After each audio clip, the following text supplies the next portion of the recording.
Spoštovani, z nami je nocoj predsednik Slovenske demokratske stranke, gospod Janez Janša, ki ga prosim, da se mi pridruži.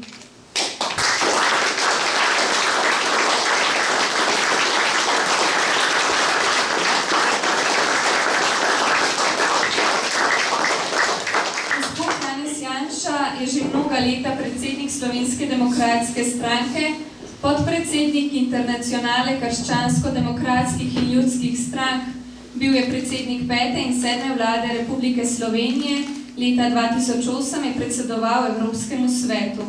Je poslanec SDS v državnem zboru, bil je obrambni minister med leti 1990 in 1994 ter v letu 2000, politični zapornik v Jugoslaviji leta 1989 in v Sloveniji leta 2014. Gospod Janez Janša je avtor večjih knjig, nekatere od njih je možno kupiti pri vhodu, napisal je na stotine člankov, komentarjev, esejev in znanstvenih razprav. Še enkrat lepo pozdravljeni. Gospod Janša, tako Slovenijo kot celotno Evropsko unijo čaka negotova prihodnost. Kateri so ključni izzivi in vprašanja, s katerimi se bo naša država soočila v prihodnosti? Ja, takoj k bistvu.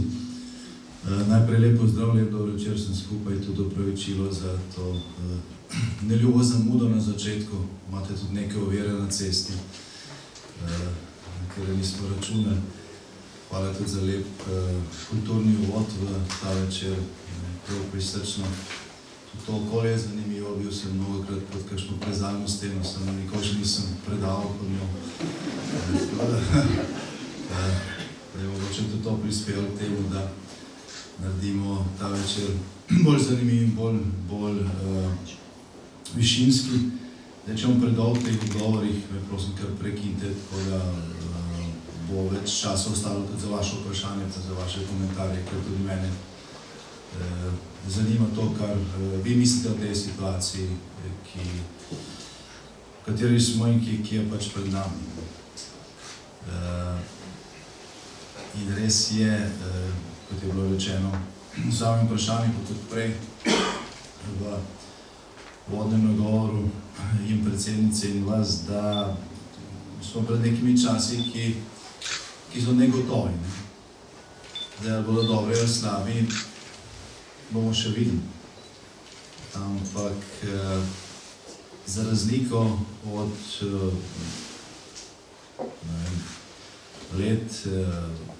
nekaj let nazaj, danes precej težje govorimo o tem, da bo pač neko opredeljivo prihodnje obdobje, ki je pred nami, boljše od tistega, ki je bilo za nami. Mi smo imeli kongres našega podmladka prejšnjo soboto, oziroma soboto teden nazaj, in tam sem jim dejal, da sem vedno doslej na podobnih srečanjih govoril, da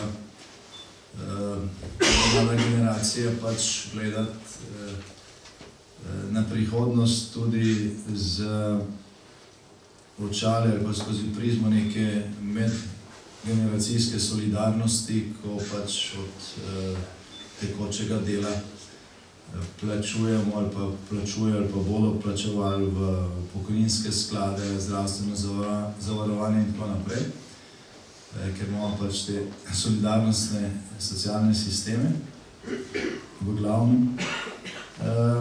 Tudi zaradi tega, ker je možno reči, da bo naslednjih 25 let, ker bodo oni pač na višku svojih ustvarjalnih moči, zagotovo boljših od zadnjih 25 let njihovih očetov. Zdaj, 10 dni nazaj, sem prvič rekel, da tega ne morem več reči. Ni več tako gotovo, da bo naslednjih 25 let boljših, kot je bilo pa zadnjih 25 let. Veliko tega je pod vprašanjem, veliko tega je nad nami. Ne samo zaradi tega, kar se dogaja pri nas, doma v Sloveniji, ampak najprej predvsem zaradi tega, kar se dogaja v zunanjem okolju ali pa v Evropi, na evropskem kontinentu. Mi smo pač del nekega prostora, ki je na prepihu, ki se lahko tega prepiha reši z manjšimi praskami, brez kakšne drastične cene. Dovolj potencialov je, zato sem nekoliko več pameti, pa modrosti in korajže je bilo potrebno. Izzivi, ki so pred Evropo, in zdaj, če smo zelo konkretni, pa gremo po vrsti, moramo začeti pri migrantskem pritisku. Zdaj, Evropa je stara in bogata, okolica Evrope, predvsem mediteranski bazen, Bližnji vzhod, je pa v obratnem stanju. Je pa mlad po letih in več ali manj reven, pa ne razvit. Cela Afrika, ki je tam čez eno ozko Sredozemsko morje, nekakšna milijarda ljudi, ustvari bruto domačega proizvoda, nacionalnega dohodka na leto manj kot Kalifornija, ki ima 40 milijonov, 39 milijonov prebivalcev. Povprečna plača v Afriki pri tistih, ki so sploh zaposleni, je nižja od povprečnega socialnega prispevka oziroma socialnega transfera, socialne dajatve za brezposelnega v Evropi. Povprečna starost v Evropi je 42 let, v Sloveniji pa 44, da smo slabši od evropskega povprečja. Od 230 držav smo 9. najstarejša država na svetu. Po vrsti, od 230 držav, ko imamo statistiko, je povprečje v Sloveniji skoraj 45 let. V Evropi je 42 in v svetu 30. V Afriki pa 23 oziroma 24. In na Bližnjem vzhodu enako. Predstavljajte si danes, ko lahko vsak osnovnošolc na tem mobilnem telefonu pogleda, kako je drugod. Predstavljajte si, kak pritisk je na selitev, ko se vidi, da je pač nekje v dostopni soseščini boljše življenje, tudi če nič ne delaš. Seveda ni res za vojne, pa razsute države in tako naprej. Gre enostavno za to, da se je prvič ustvarila ta velika razlika in drugič v kvaliteti življenja in drugič, da je ta razlika vidna. Vse, kar je bilo tudi včasih še bolj drastično, se ni vedlo. Je bilo dostopno. Danes se ve. Danes, isto večkrat povem, bil sem 12 vodja ameriške delegacije pozvalcev na predsedniških volitvah v Nigeriji, ki je največja afriška država, 150 milijonov ljudi. Obiskali smo tudi najbolj revne predele predmestja, Abudže. Leta živijo v pločevinastih barakah, res ni hladno, ampak brez vode, brez sanitarij, brez elektrike. Vsi pa imajo mobilne telefone. Vsi imajo mobilne telefone, ki jih polnijo na te sončne celice in tam, ko smo se pogovarjali z mulci tam, ki so čakali, so bili komaj polnoletni, so čakali vrsti, da se registrirajo za volitve. V povprečju so kar nekaj vedeli, so veliko vedeli o Evropi in veliko o Sloveniji. Poznali so se naše nogometaše, Zahoviča naprej. Povprečen dijak pri nas dvojno pozna kot v Nigeriji. Se pravi, vsaj Nigerija, pa ta del Afrike, kjer so bile britanske kolonije, ima šolstvo na neki zadovoljivi ravni. Mladina dobi neko znanje o tem, kaj je v svetu, kaj se dogaja, nekih drugih podsistemov pa pač ni. Je velika korupcija. Nigerija je država, ki ima ogromno nafte, ogromno naravnih virov, ampak večina domov nima daljnovoda, ne dobi elektrike po daljnovodu, ker pač ni organiziran. Kurijo tole agregate in strašno se udarja tam po mestih.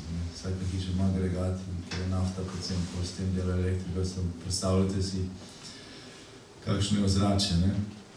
Če da ni neke organizacije nad tem nivojem. In jasno, ko te desetine milijonov mladih, ki tudi govorijo angleško, francosko, vidijo,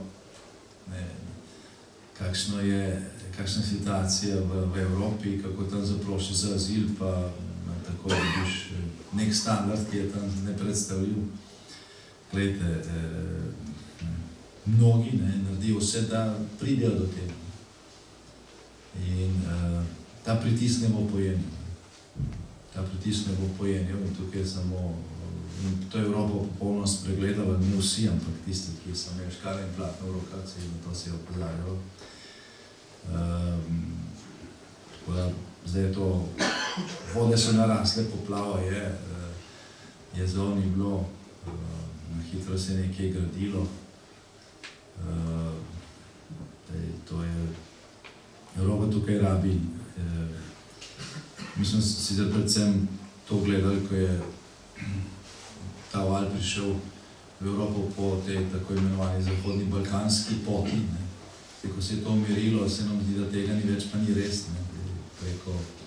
Preko Sredozemskega morja v Italijo na dan pride nekaj tisoč migrantov, ki gredo potem pač kamorkoli.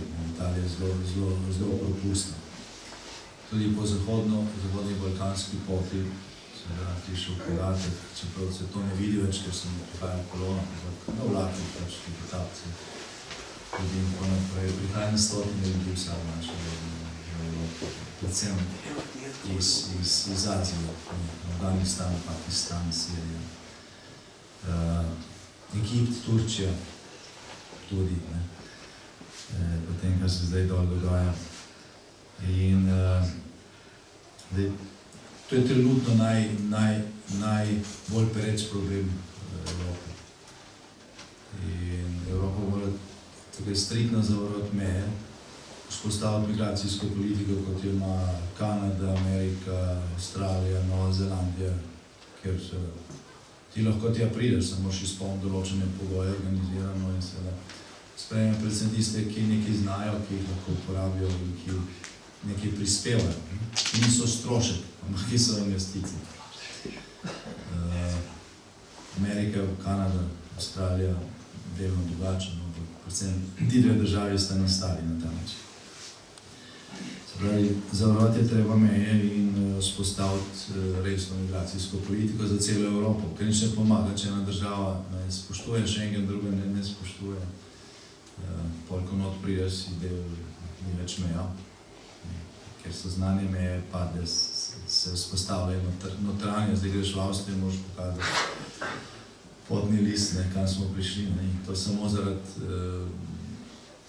slabe politike, slabega voda.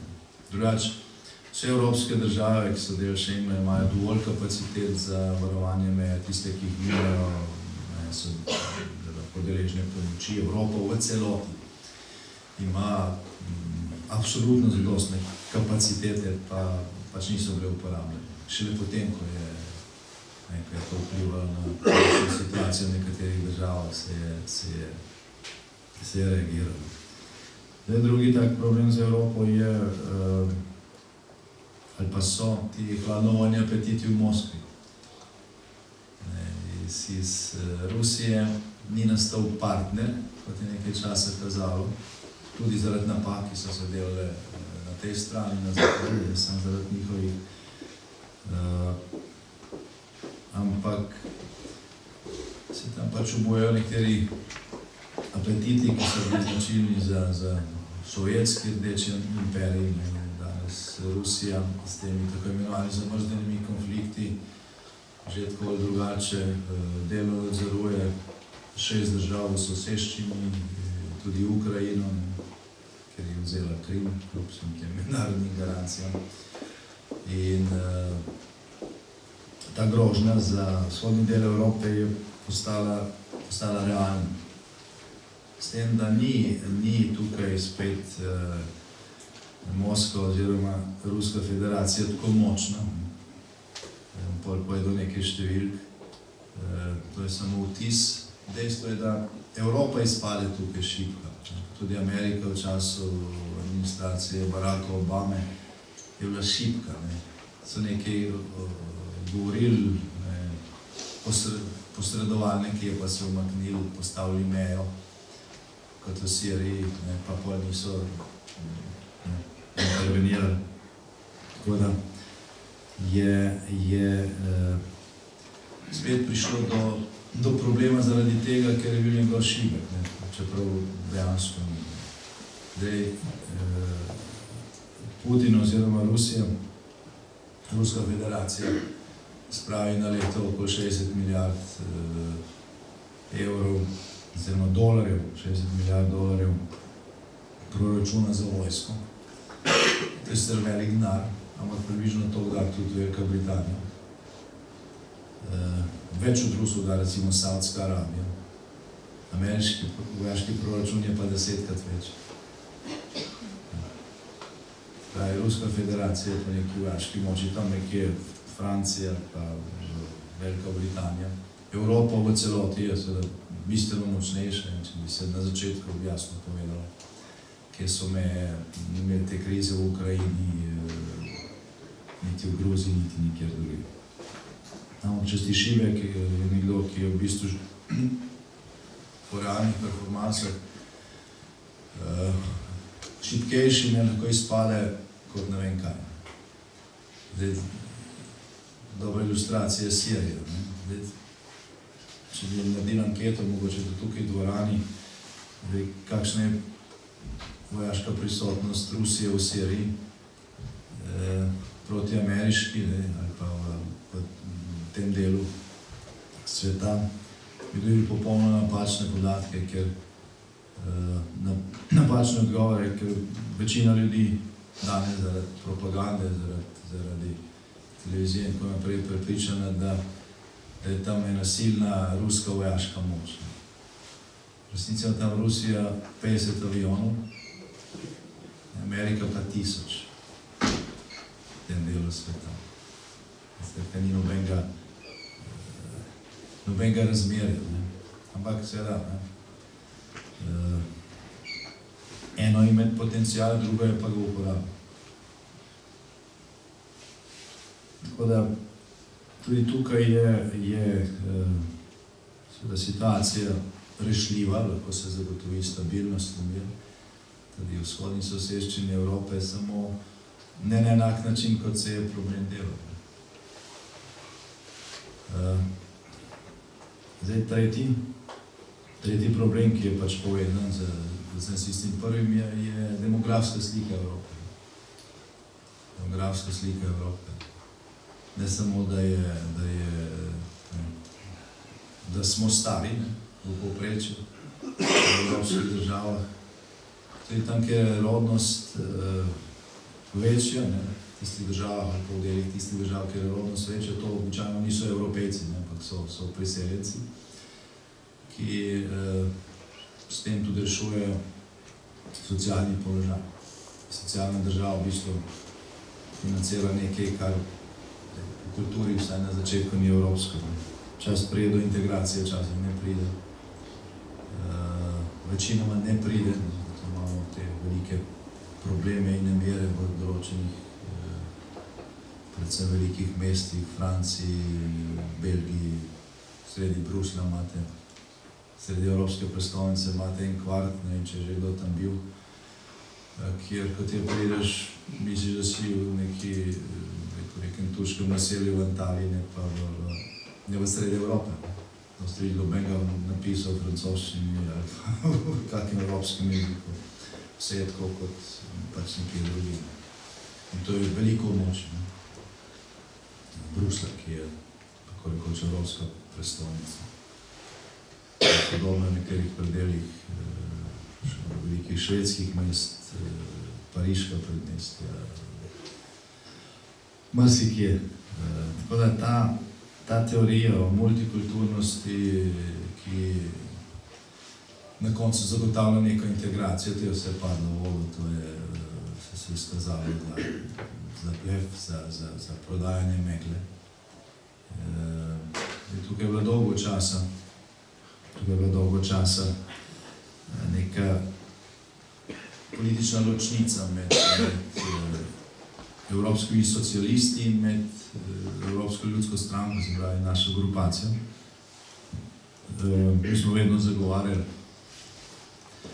migrantsko politiko kot je pač ne zaprte meje, ampak migrantsko politiko, kot imajo Združene države ali pa Kanada. Socialisti pa se skozi odprte meje, čim hitrejšo integracijo, po čemer so si predvsem predstavljali podelitev državljanstva in pridobitev novih volivcev.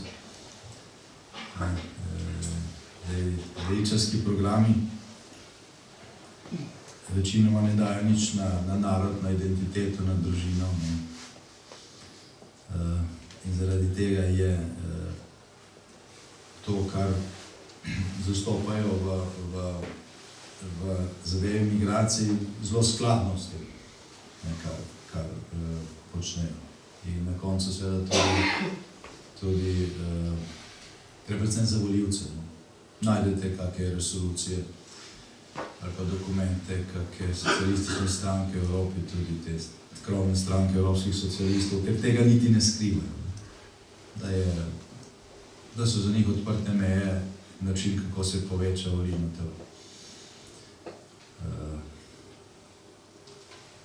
Kakšne so posledice, danes vidimo. Tudi pri nas. Kar se Slovenije tiče,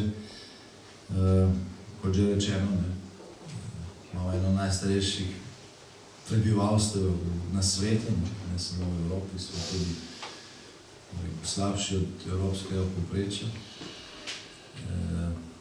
Tam do pred nekaj let nazaj, od leta 2005 naprej do 2013, mislim, da smo imeli zelo pozitivne trende, pa zdaj spet ostalo, kar se tiče rojstev. Dolgoročno je demografija vse. Če ni ljudi, ni države, če ni ljudi, ni družine, ni občine, ni države. Tukaj je Evropa pred tem, če hoče preživeti, mora bistveno spremeniti strateško politiko do družine, do mladine, do otrok, do povečanja rodnosti. Slovenija pa še posebej. Mi smo danes objavljeni osnutek resolucije za naš naslednji 11. kongres, ki bo maja,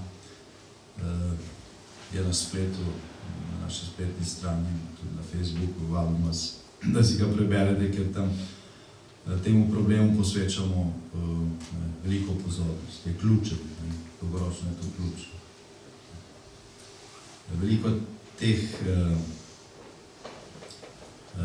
Veliko tega, kar sem odpisal kot nosilne probleme, predvsem prvi pa tretji, danes ne bilo, če bi se tega prej zavedali.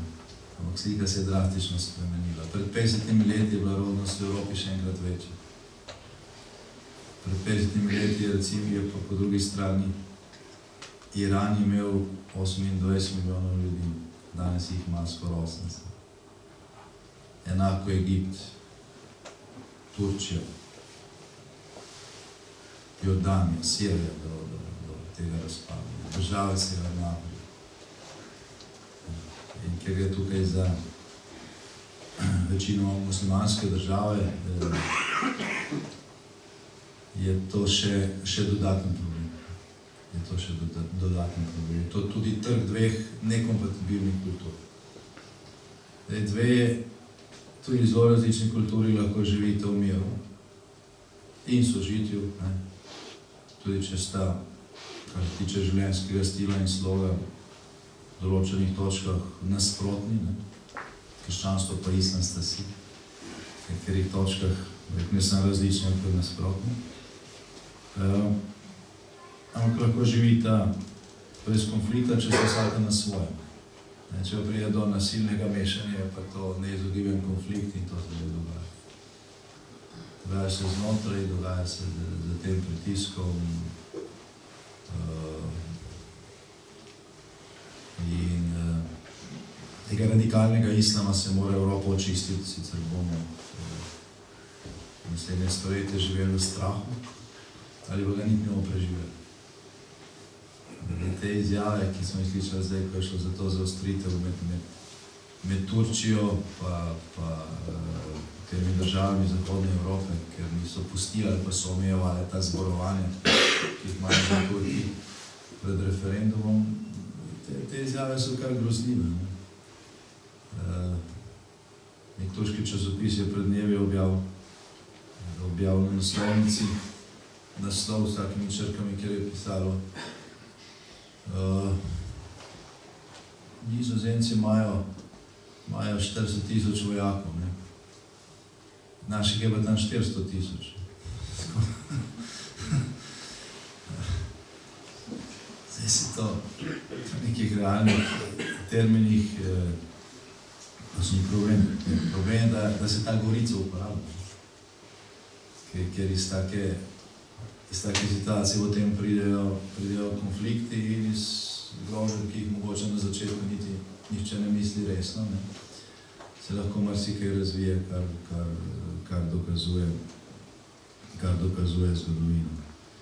No in naslednji velik problem, zaradi katerega so tudi vsi ostali, ki sem jih doslej naštel v Evropi,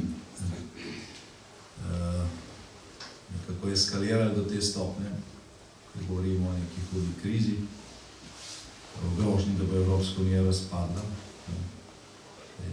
Do junija lanskega leta je to izgledalo kot strašenje. Potem je prišel Brexit in odhaja država, ki predstavlja 20% evropske ekonomije, najmočnejša vojaška sila še zaenkrat znotraj EU-ja, ki je predstavljala še marsikaj dobrega znotraj evropske družine. In to je pa zdaj krvavo resna situacija. Ampak vse to se je zgodilo ne zato, ker bi, ne vem, ta evropska ideja preživela, ker ni bilo več potrebe po tem, da obstaja neka organizacija, ki ne samo, da skrbi za blagostanje, pa za kmetijske subvencije, pa za odprti trg, ampak organizacija, ki preprečuje, da Evropa zaide v katastrofe, kakršne je zašla v prejšnjem stoletju. Imeli smo 2 svetovni vojni, v bistvu evropski vojni, na desetine milijonov vsakič mrtvih, ogromno trpljenja, posledice še zdaj čutimo. Evropska unija je bila zgrajena, ti ustanovni očetje Evropske unije so jo začeli graditi predvsem zato, da se te katastrofe ne bi ponavljali. Ta potreba še vedno obstaja. Da je ta projekt ogrožen, je kriv nesposoben politični razred, ki v tem trenutku odloča v Evropi oziroma v ključnih evropskih državah. Tukaj so se zamenjale, tukaj je zdaj 3. generacija. Prva generacija Evropsko unijo dela, to so bili Adenauer, De Gasperi, Schumann, ljudje, ki so sami doživeli drugo svetovno vojno, te grozote in so vedeli, kaj je potrebno preprečiti. Potem je druga generacija, ki je imela tudi še živ spomin na ta čas, pa predvsem na hladno vojno. To so bili ljudje kot Helmut Kohl, François Mitterrand, Margaret Thatcher, tudi Alois Mock, Wolfgang Schüssel v Avstriji. Ljudje, ki so pravzaprav ponovno združili Evropo, ki so imeli škarje in platno v rokah, ko je nastopil trenutek, da Berlinski zid pade, da Varšavski pakt izgine, da je konec hladne vojne. Izpeljali so to brez prelivanja krvi. velikanska stvar, ne, pravi ljudje na pravih mestih. No, vsi ti so odšli, ne. Zdaj prišla je tretja generacija, to pa so večino birokrati, ne.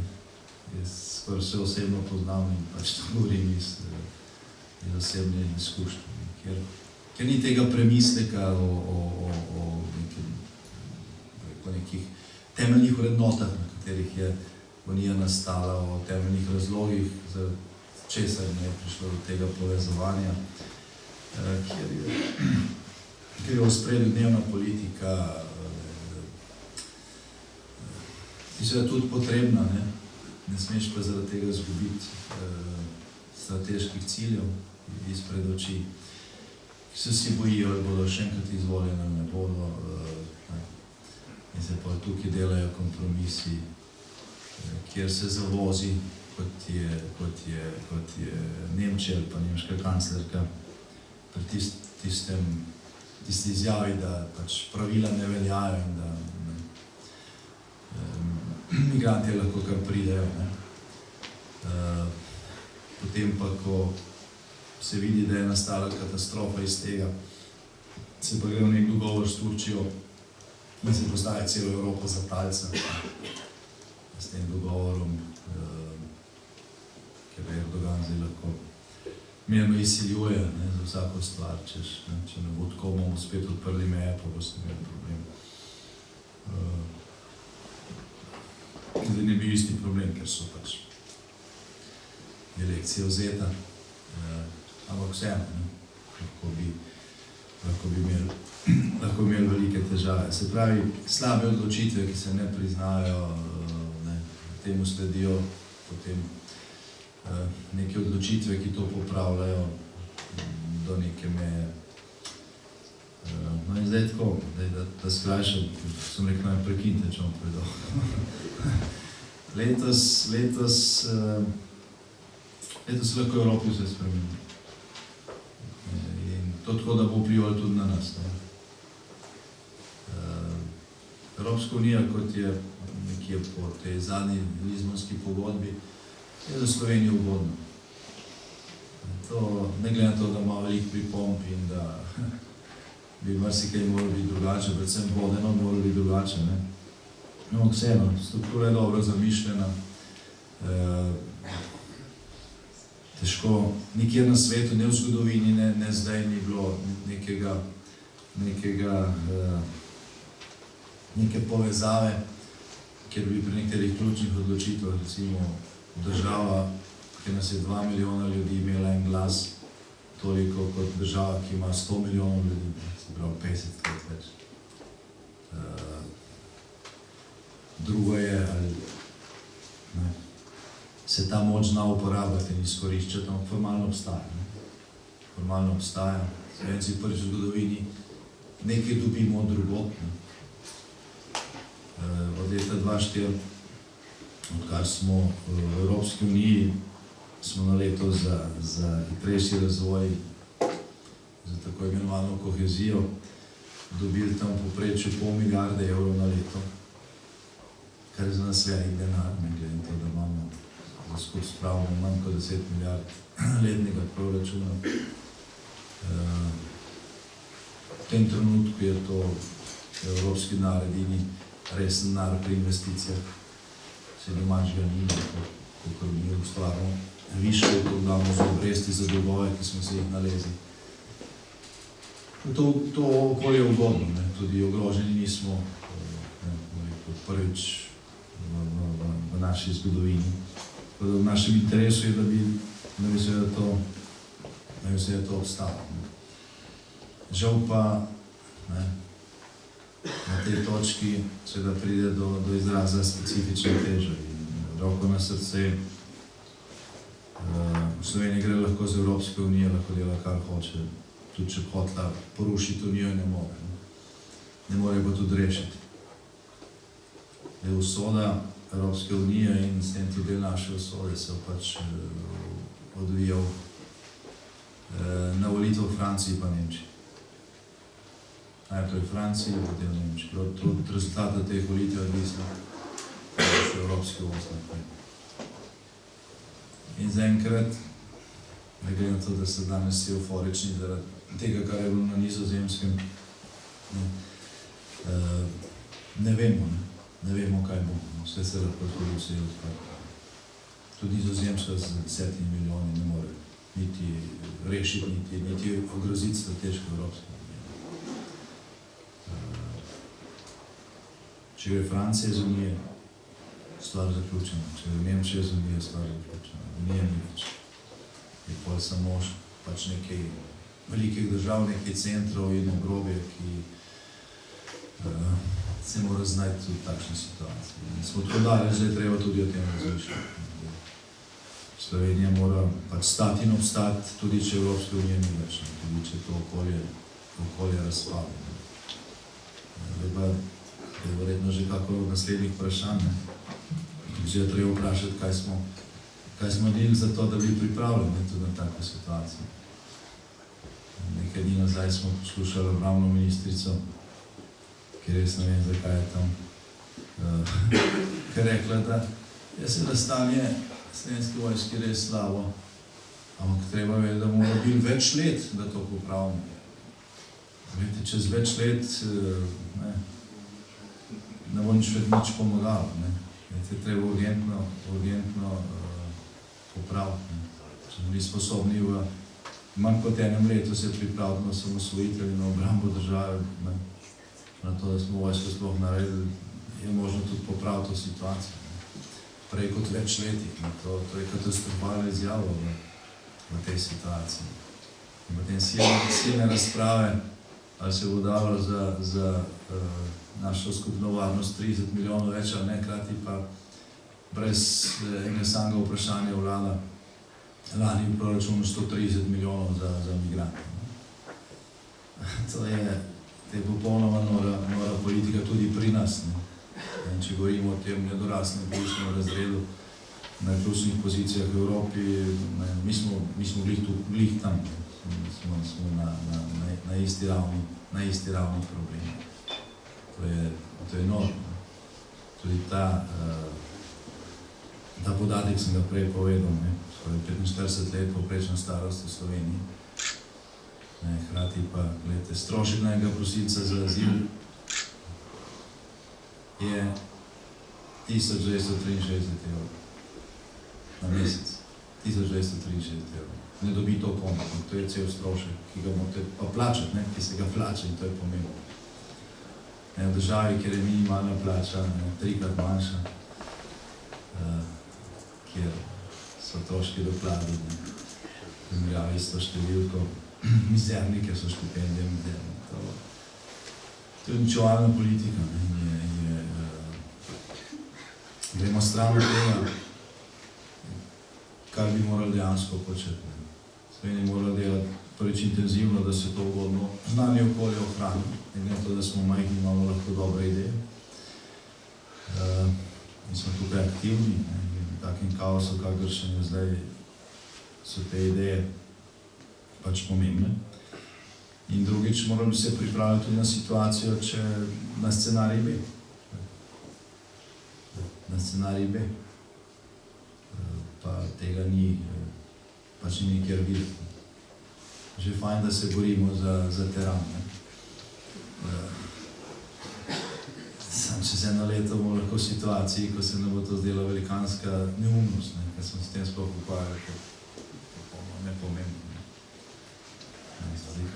Ko se ukvarjal z manj pomembnimi zadevami, moraš imeti tudi bolj pomembne predočne. Moraš imeti pač neko prioriteto. Tako da ja, gledajte, pred nami je nek čas, ki se lahko stvari obrnejo tako ali drugače. In so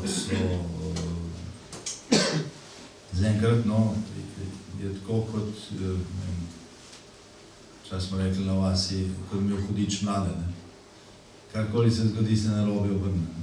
So časi, ko karkoli se zgodi, se prav obrne. In so časi, ko karkoli se zgodi, se narobe obrne. Še do pred nekaj let smo verjeli tam do 2008, da živimo v časih, ko gre vse naprej, ko je vse dobro, ko ne more biti zaprav nič slabo. Ker je samo vprašanje, hitrosti, s katero bomo šli naprej. Sploh ni vprašanje, ali bomo šli naprej, ali samo kako hitro. Glejte, zdaj je pa stvar drugačna. Zdaj smo tam, ko je treba braniti to, kar imamo. In to seveda terja drugačne odločitve,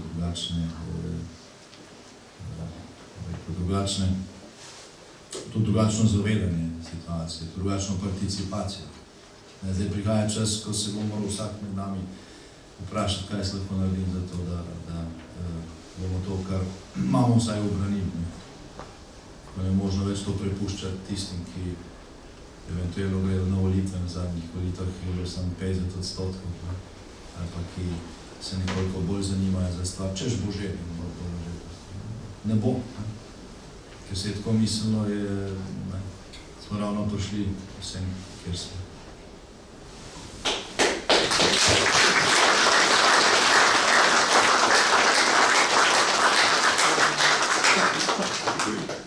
Omenili ste že glavne probleme in tudi v bistvu rešitve, ki nekako obstajajo, so možne, ampak a so tudi izvedljive glede na to, da pravite, da primanjkuje nekako zdravega razuma pri tistih, ki držijo vse verige v rokah, tako bi rekla.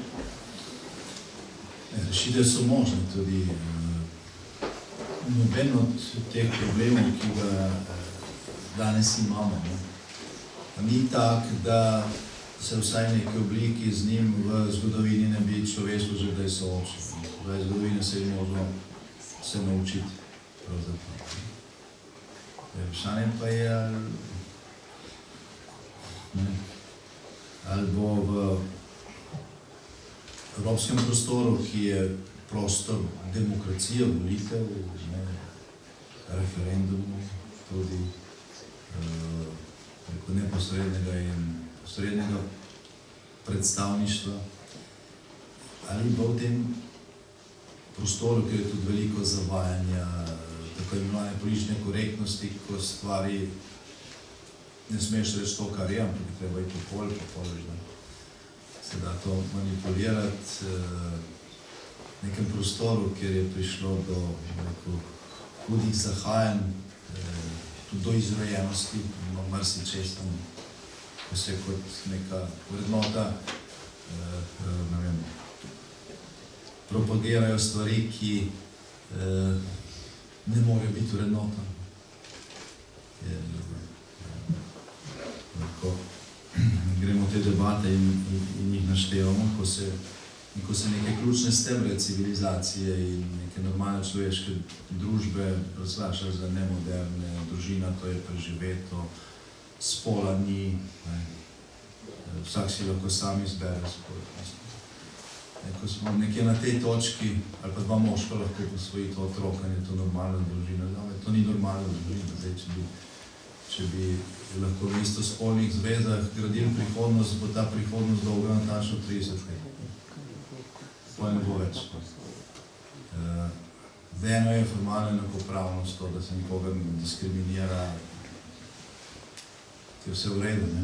Ko se to začne postavljati v spredje, ko se nečemu, kar nič ne da, daje prednost, to je pa pol vprašanje temeljev obstoja. In nekje na tej točki smo in tukaj je treba temu agresivnemu pohodu te izrojene levice, ki to propagira, enostavno upred. Ker je to zelo agresivno, nasilno, organizirano, financirano, z domačih drugih fondov. Tukaj so tudi interesi zadaj, ki so podprti z velikim kapitalom, kako se nekaj o tem rečemo. Če na drugi strani neka pasivna večina, ki gre na volitve, ki so mislili, da se je v redu, pa se je nekaj že bo, pol dejansko gremo samo navzdol.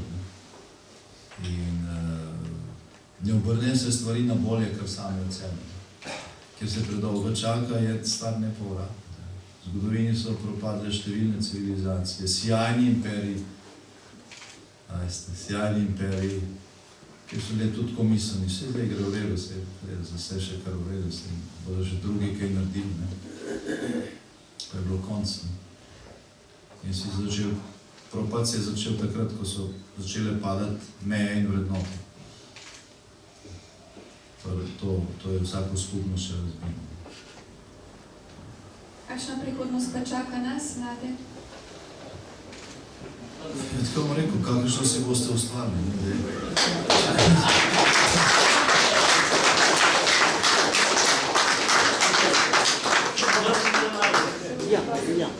Zdaj, če se bo računalo na to, da nekdo drug za vse poskrbel, da če ne bodo ima službe, bom šel pa ven, ne.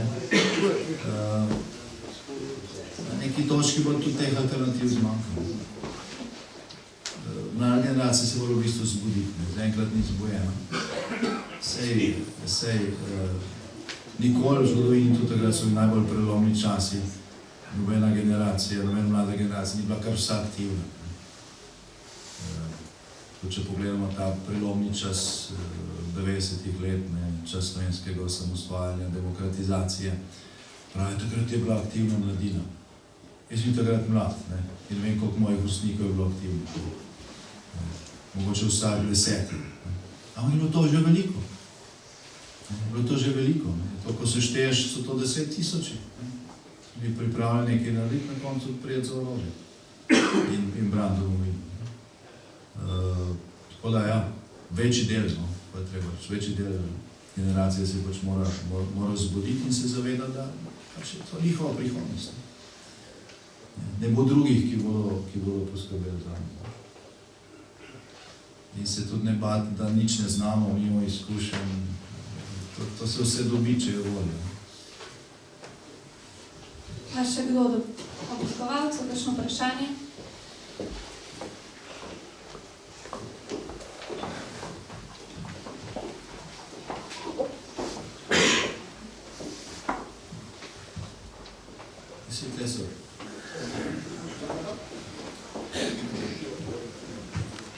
Hvala za besedo. Gospod Janez, poznamo se že iz Roške. Prednjem je Solzo prišel okol, ki je moj vnuk vam poklon zapel. In sem se spomnil, vi zdaj ste povedal, vsak 10 mladi je bil takrat za to. Jaz sem že starejši, z dušo in srcem sem šel takrat politika za Novo Slovenijo, za drugačno državo. Našel ste vse razne evropske in svetovne voditelje, vendar vi ste za Slovenijo nekaj posebnega. Isto kot je Kohl za Nemčijo pa drugi. Vi boste doživljenjsko ostal prvi človek samostojne države. Šli smo skozi politiko in se spomnim v času Bajuka. Vi in Bajuk sta bila pojem te države za ustanovitvijo koalicija Slovenija. Bil sem v svetu in se spomnim, kako smo z Bajukom debatirali, pa smo ga dejansko malo, da bi kot finančni minister še denar dal. On je žepe obrnil. Žepe so prazni, take smo dobili. Prav, ko mislim, ta žep začel nositi, bo pa Ata nekaj ven dal. Povem vam pa vsem nekaj. Janez drži besedo, besede velja. In jaz danes pogrešam, da najboljše obdobje samostojne Slovenije v četrt stoletja je bilo prav ta obdobje, Bajuk in vi. In če se danes pogledam na tale desnico in tule, vi, ki tu pogrešate verjeten enega takega moralnega človeka, finančnika, ki je bil Bajuk, žal je pokojni. In danes režimski mediji oblikujejo zavest Slovencev. To je zdaj tisto. In hvala Bogu, da je 24 prišla nova televizija, da saj občasno vidimo tista razlika enega dogodka. To je nekaj. Bojim se pa nečesa, prihajajo volitve, kadar bodo, mi težko sodelujemo. Težko verjameš, da je vaša stranka vodilna Samo Janez je pa iz vseh let, ki smo mogli doljeti. Janez ni. Gospodar je za nič, vsi otroci so pa dobro. To ne gre skupaj. Na terenu se javljajo razne stranke. In kaj je zdaj to? Vsi bomo sodelovali, samo če bi Janez zginil. Veste, to je obup konc te države. In, ne vem, vsak dan nam dajejo teme, tiste nepomembne teme. Tist, kar je potreba. Pred je to rečeno za mlade. Bajuk je rekel, ne bomo vso naredili. Koliko mladih bomo mi jim del dali? Koliko besede do življenja? Program besede do življenja, tu noben danes ne govori. Veste. Ministrica za družino, 3krat bi že mogla jeti. Ampak programu ni. In sem prav vesel, ker ste vi povedal, ker ste tukaj stopil, da ste prvi polic po tale sceno, prezalno. Jaz bi želel, da bi v vsakem kraju bila na taka scena, pa en tak Janša, ki bi po to sceno povedal, kako je težko po tej sceni plezati.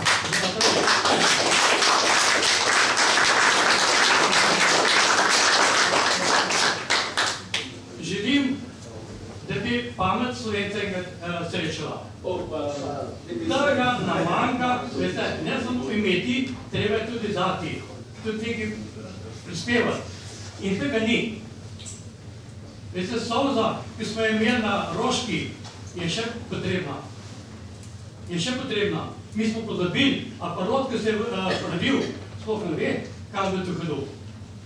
Da smo ta dve junaka imeli v tej državi, ne vem, mogoče pa še zgodovina napisala svoje. Jaz želim, da bi imeli za dosti moči, dosti zdravja, pa da bi več podpore imeli nekje. Ampak ne se varati, tukaj mediji povejo. Verjetno, da vas ljudje bolj cenimo, ker mediji povejo. Tudi to je nekaj. Hvala.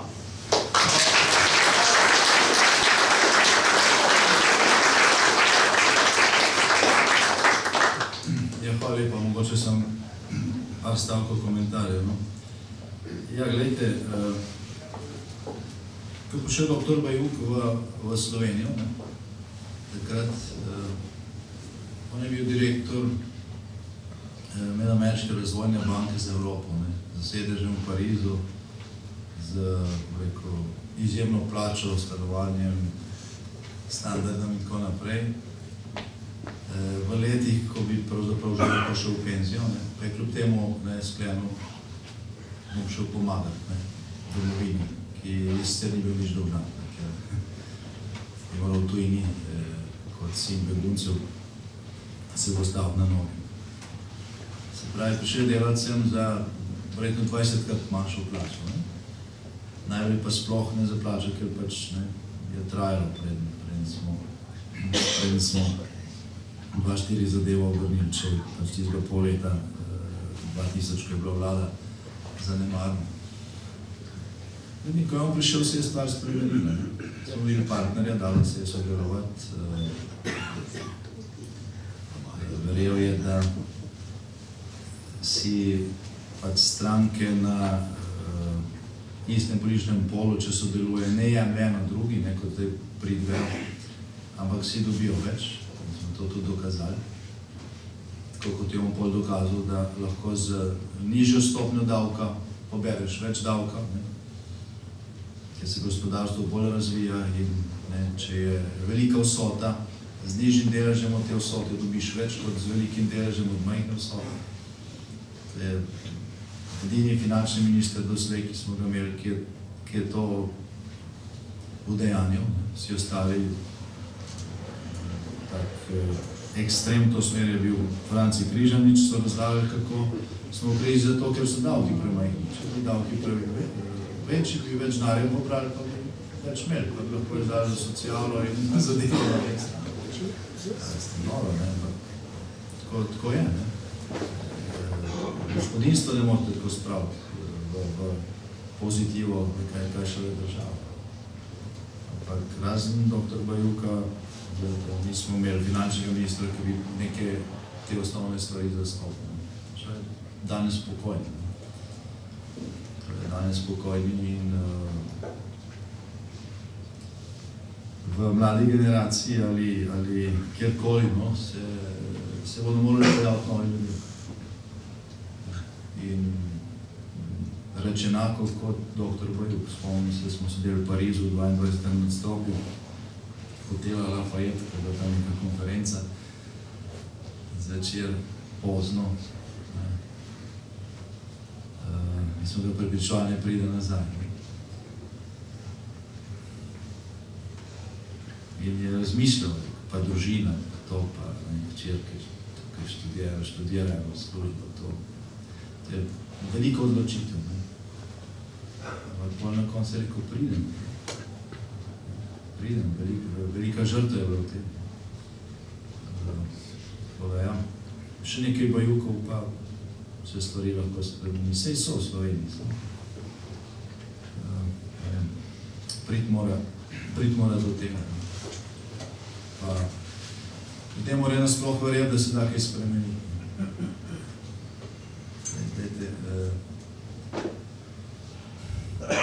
To je začetek, ne? Vse se začne pri številki.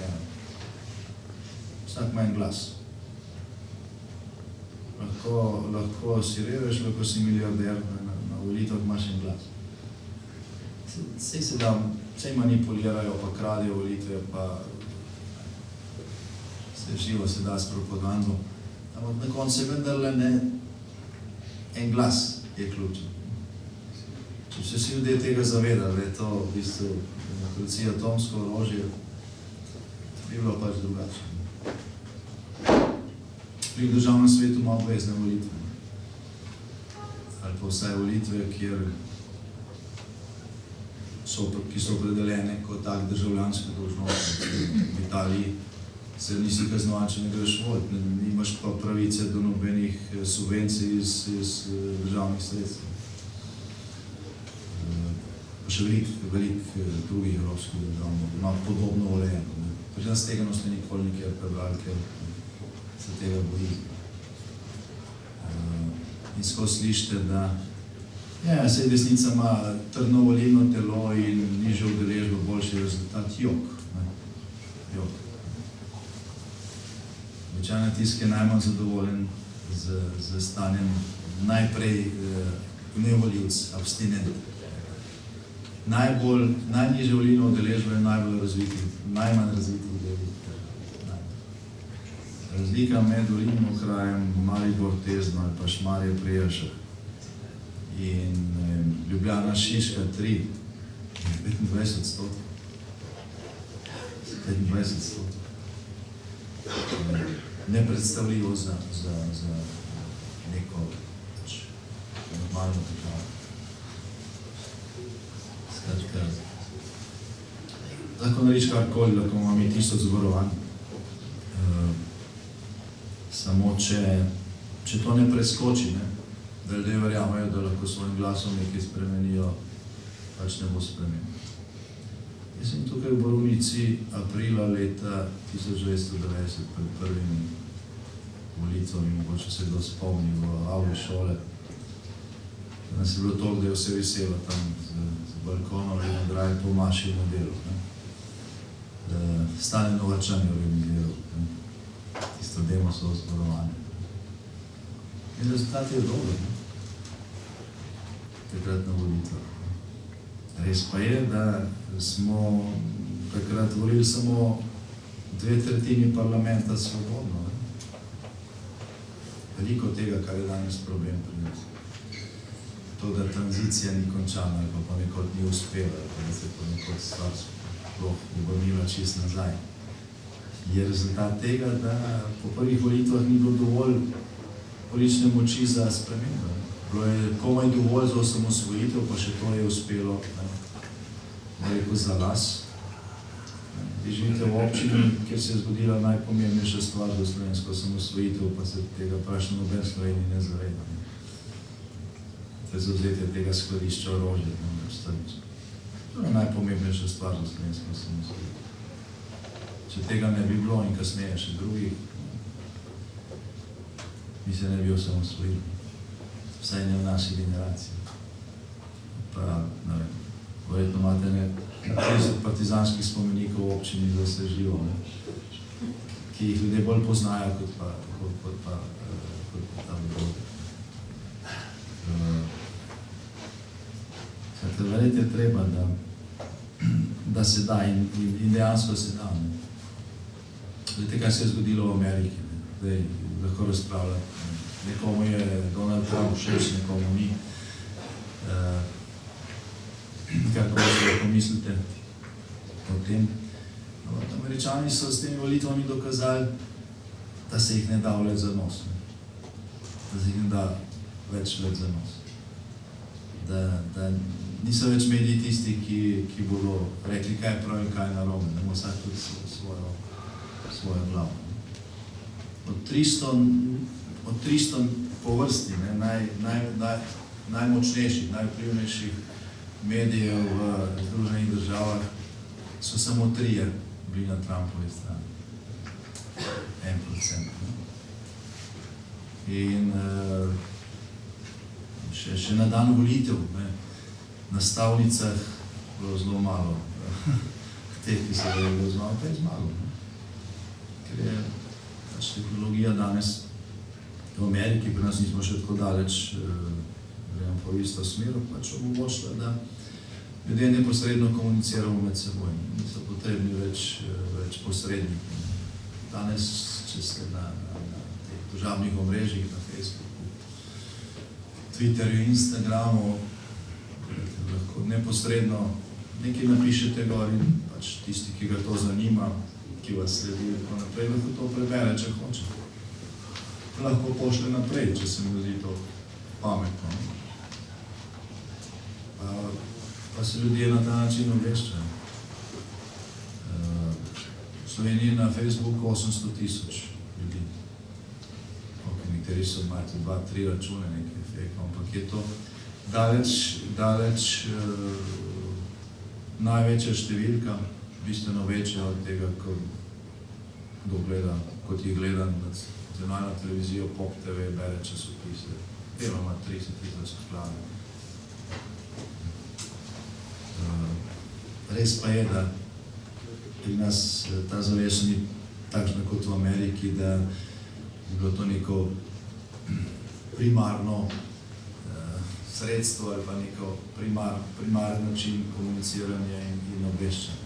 Pri nas je še vedno televizija daleč najmočnejši medij. Več kot 50% ljudi v Sloveniji si mnenje o tem, ali gredo na volitve in za koga bodo glasovali, zgradi na podlagi tega, kar je na televiziji. 30% na podlagi tega, kar je na internetu, in potem so radiji in časopisi. Televizija je pri nas še. V Ameriki je to obrnjeno. Pri nas je televizija še vedno daleč glavni medij in tukaj so tudi največje manipulacije. Ampak tudi pri nas se stvari spreminjajo in naslednje volitve, kot ste to omenili, bodo odločili tisti, ki na prejšnjih niso glasovali, zdaj pa bodo. Če bo teh dovolj, se bo situacija v Sloveniji spremenila. Če se bo vse vrtelo znotraj teh 50%, potem tudi če se bo malo obrnilo, bo ta obrat premajhen, da se bi dalo kaj narediti. Ker Slovenija potrebuje tisto, kar se ni zgodilo leta 90. In takrat, ko sem prej rekel, takrat smo svobodno volili v zbor občin, pa družbeno-politični zbor združenega dela, pa ne. Partija si vnaprej zagotovila 80 glasov. Tako da Demos je na svobodnih volitvah dobil več kot dvotretinsko večino. V zboru občin smo dobili več kot 70%. Ampak ker je ta zbor združenega dela, ki je bil glihko 80 delegatov, bil voljen samo toznih, ne še takrat. Večino veste, kaj so to bili, naši ne vejo. V podjetju tam pa Demos ni smel imeti organizacij Je pa še vedno obstajal partijski sindikat, partija, če imam posodnico, v bistvu samo oni postavljali kandidate. Nekateri od teh so sicer pol prestopili, niso imeli čist vseh, ampak so imeli tako večino, kot smo imeli dobili v zboru občin na svobodnih volitvah, so oni dobili v zboru Združenega dela na nesvobodnih volitvah. Danes tem nihče ne ve, danes novinari, ko so bile te obletnice, vsi pošti govori, to so bile prve svobodne volitve, prve večstrankarske svobodne volitve. Bile so prve večstrankarske volitve v 2/3 skupščine. Bile so prve svobodne volitve v 2/3. Tako je bilo pri nas kot na Poljskem, ker se je na tistih prvih volitvah tudi partija rezervirala nekaj del sedežev naprej. In seveda Demos ni imel ustavne večine takrat, za vse ključne odločitve morajo iti v kompromise. Mi do zadnjega dne nismo vedeli, ali bomo sploh dobili novo zastavo.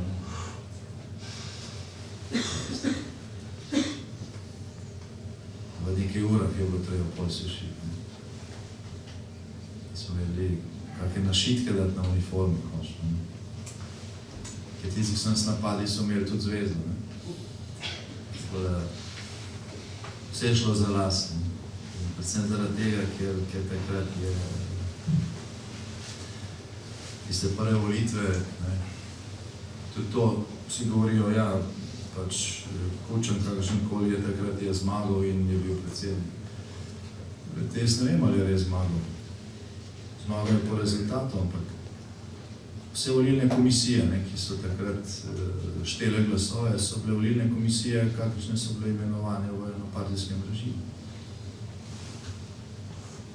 Partija sama imenovala državno volilno komisijo, volilne komisije, volilnih enot, volilnih okrajev, tudi večina volilnih odborov je zvoljena. Torej so na prstene roke lahko preštejemo za posamične okraje. Člane volilnih odborov, ki jih je skupaj čez 3000 v državi, ki so bili iz vrst Demosa. Nekaj je bilo, redno notranjih, tako naprej, če vse na podeželju v mestih, pa je slika dosta bolj. Jaz sem takrat Demosovem volilnem štabu in smo vložili ogromne napore, da smo zagotovili opazovalce na teh volitvah. Vse mogoče je tudi to med vami. Kaj se je dogajalo? Marsikje ni bilo benih izkušenj, ni bilo pravil, vse je bilo tako pač ohlapno. In marsikje se je zgodilo, da so te naše opazovalce, potem ko so bile volitve končane, poslali ven. So rekli, vi ste bili opazovalci za volitve, zdaj so volitve končane, zdaj bomo mi šteli. To pa ni več vaša naloga. Zdaj pa nikoli so zdaj uprli, pa so tam ostali, večino so pa šli, ker niso imeli, niso vedeli. So šli in so potem oni prešteli, kar so pač prešteli. Nikoli ne možno dokazati. Ta organizacija za varnost in sodelovanje v Evropi, ki nadzira volitve po svetu, tam v Kazahstanu, Kirgizistanu, Uzbekistanu, Moldaviji in tako naprej, ima 5 kriterijev, na podlagi katerih ocenjujejo, ali so neke volitve fer in poštene. Tiste prve volitve pri nas leta 90, 3 kriterijev od teh 5 niso izpolnili.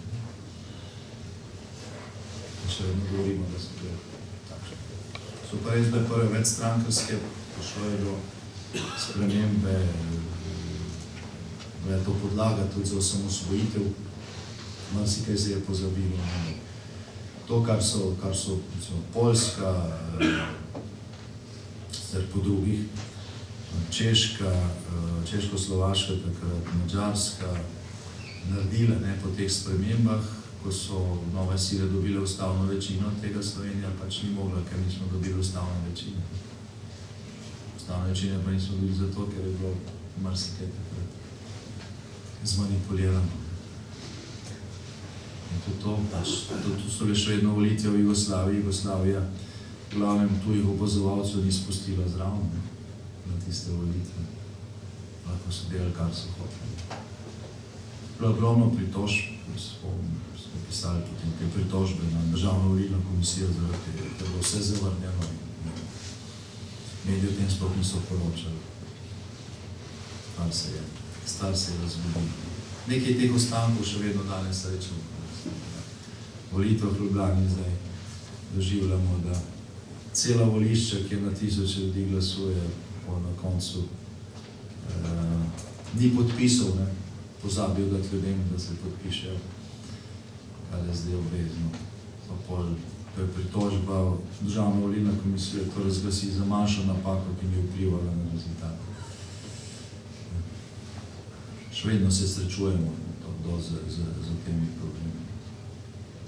Lahko rečemo samo, da se pač aktiviramo, da so posod nadzorniki, da so pravila jasneje določene, da takrat, ko tudi mi zbiramo ljudi za volilne odbore, da je dovolj prostovoljcev.